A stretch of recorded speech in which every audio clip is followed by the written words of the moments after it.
everybody, and welcome to Yatty News. Thanks for tuning in today. Today we'll be talking about cows with COVID-19. Tune in later for more about the cat burglar. And the big question for today is, what does our Prime Minister spend his money on? If you want to hear more about that, then keep watching. But first of all, our local news team have a story about a microwave being thrown out of a window. Let's hear more. Over to you. Hello, and today we're going to be talking about the microwave crisis.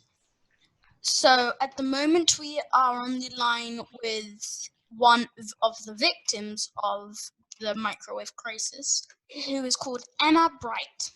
Hello, Miss Bright. Hello. So, what exactly happened to you? Wait a second, I couldn't hear you. Sorry, I was just adjusting my hair. It's a little lopsided, you know. You see, my neighbour Charlie, Charlie, you know, the one with the orange hair and the big bushy beard with the sweaty palms. Yes, so he took his microwave, he picked it up, and he threw it at my window.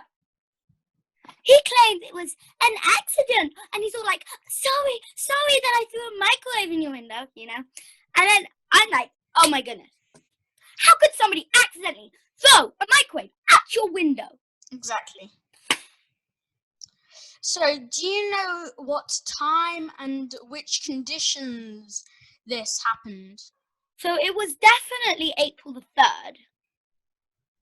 Can't really remember the rest. So let me just go get my notes. 3rd of April at 2:57 and 36 seconds. I think it might have been 37 seconds. Precisely. So, do you know which... Wait! I forgot to say 2020. Sorry! It's okay. I have to be more precise. I know Charlie. He's always on my back. He definitely threw that microwave. He didn't put it down. He did not just put it down, and it flew into my window. You see why I get so angry? Sorry. See? Wow. Look at it. Look at it. Yes. Could you hold on a second, guys? Can we have more coffee? Thanks. Do you have any advice for the possible future victims of this crisis? Oh, I got advice, all right. Go to Charlie's house and throw a microwave at his face. That sounds very, very violent. That's me. But that's the end of local news. But this is Benjamin Morgan. I'm sorry to hear that happened to you, Mrs. Bright. Anyway, over to international news about cows with COVID-19. Welcome to ABC News. A very sad accident has happened to Mrs. Smith's farm.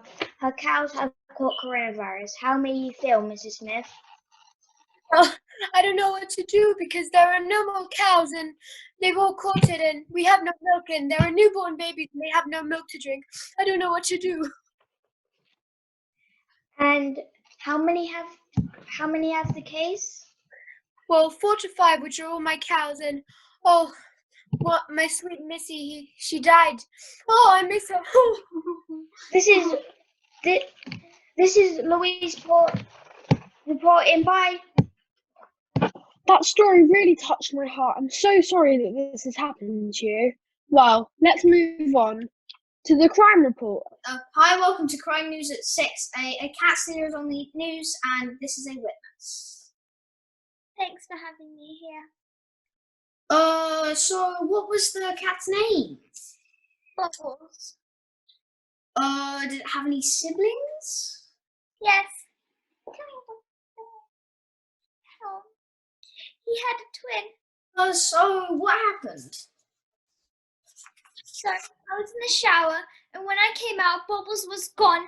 He had taken her. He was climbing out the window. Luckily, Pebbles had escaped. She was in my room. Did you see what he looked like, or what was he wearing? Yes, I actually drew a picture. Okay, so he had black hair. He had no glasses on. he had a orange jumper, orangish yellow jumper, or with a hood, and he was wearing black pants. When did he take the cat? Around noon. How are you feeling, or how are you feeling? I'm devastated. I love Bubbles so much. What does Bubbles look like? He's grey, just like a twin. Oh, they're so cute. Is Bubbles friendly? Only to me. He was quite feisty to others. Do you know where the burglar went? Yeah, he ran towards the left. Is there a reward for finding Bubbles? Yeah, there is. I'll give £1,000 to whoever finds my Bubbles. Did you recognize him? No, I don't think so. And that was 12 News, and remember, beware of the cat burglar. Wait a minute. You took Bubbles. Nope. The news today doesn't seem to be going very well. I really hope Bubbles can be found. And I really hope that news reporter gets fined if it was him who stole Bubbles. Remember, everyone, beware of the cat burglar. Anyway, hope we can brighten things up with today's gossip. What does the Prime Minister spend his money on? Hello, my name's Eliza Richmond and welcome back to Non-Scandalous News. Today I'm going to be speaking to Harold Walker.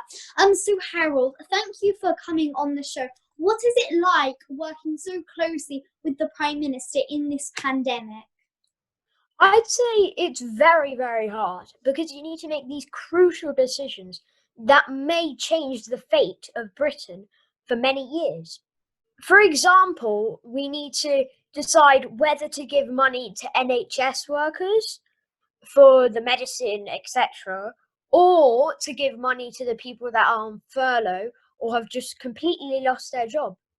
What food have you been buying? Because I've heard that you were buying a lot of food lately, but like, are you buying like lots and lots of vegetables? Can you just give us like, the type? Yes, we've been buying tons of protein, vegetables, carbohydrates, fruit, bit of candy. I mean, sorry, no candy.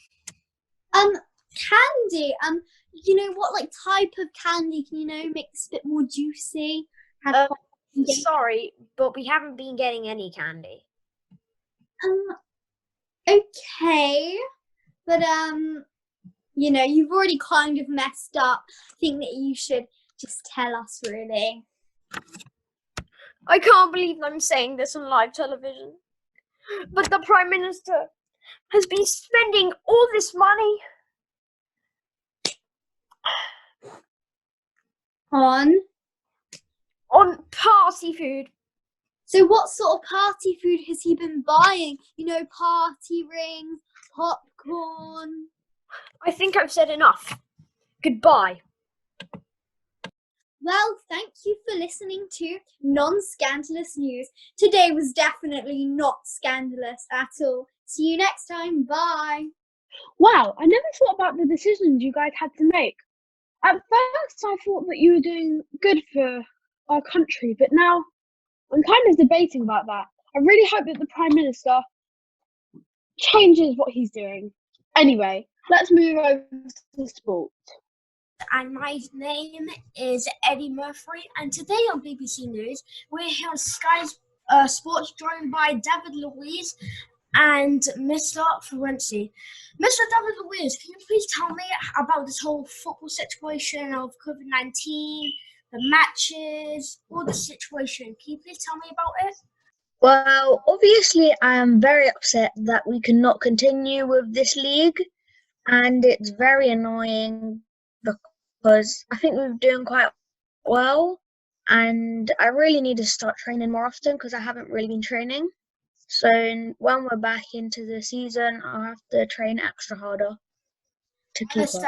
I understand. But according to BBC laws and also Sky Sport laws, apparently Nicolas Pepe Tottenham want to buy Nicolas Pepe for 50 mil. Do you think that's a bargain? Do you think that's a good deal? Well, obviously, I'm very upset if they do, but I don't think he should offer it because he's a wonderful player. And honestly, he is way more worth than 15 mil. He's more than 15 mil. I would say minimum he's worth 25 mil because he's honestly a great player and a great teammate to have. I understand. Thank you, Mr. David Luiz, and thank you for being here. Now we're on to Mr. Florenzi. Mr. Florenzi, can you just tell me about your life, your story, how Italy is going to face France, but the Champions League has been delayed? Can you just tell me about this whole situation? So I'll start off with how coronavirus has affected Italy. So Italy was so used to hugging each other, going to the bars, getting some drinks, hanging out together, laughing together, all that stuff. But then when coronavirus came along, it just destroyed what they loved doing, what they did the most, and that destroyed part of their life, not their whole life, but it's destroyed part of what they love, and it's really affected them. And then the football fans just want more football, but they don't understand that if we do play more football, that the coronavirus will get out of hand. And do you think football should carry on? Do you think they're going to stop football forever? Do you think it should still carry on?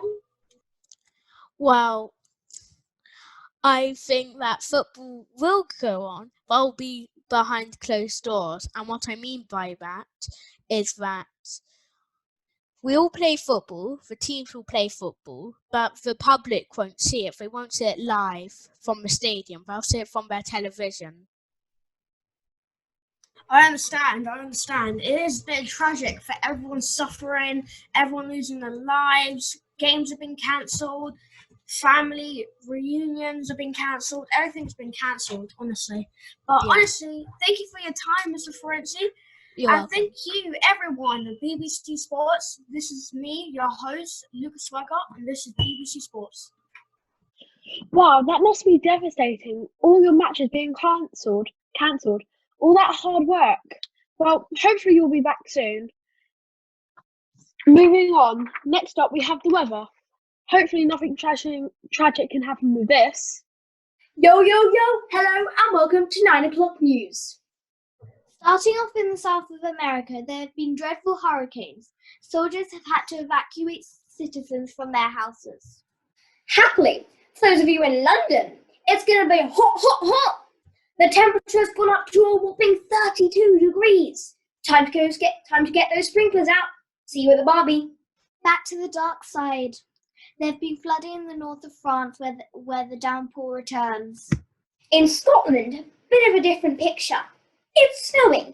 Yeah, I know. Snowing in the middle of May. 10 inches deep. Snowballs at the ready.